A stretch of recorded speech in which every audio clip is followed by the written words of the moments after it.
the first pilot as such, we worked with home bakers to kind of have some kind of product done.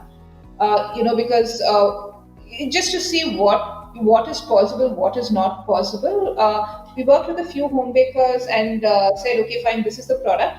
We tried and sold it in a few yoga studios, not in a very big way. I mean, it was like 100 bars, just kept it out at the reception and saw if people are picking it up or not.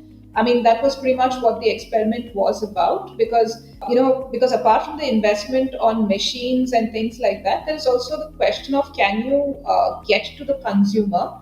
And that usually tends to be the most expensive part of a FMCG company, getting the marketing and the advertising bit. So the question was, is there enough pull that if we don't do too much of advertising, if we don't spend too much of money on advertising, is there still some pull in the market that we can generate sales?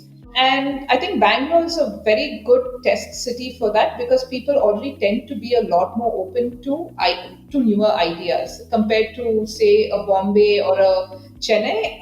Bangalore tends to be very open to trying out new ideas. So that was step one. Step two was, how do we manufacture? How do we manufacture this at scale? And how do we invest? I mean, and the thing was, at that point of time, the bar industry as such was not such a big industry that you have outsourced manufacturers. As your industry matures, you usually tend to get more people involved in the space, and it's easier to approach people for advice on how to do things.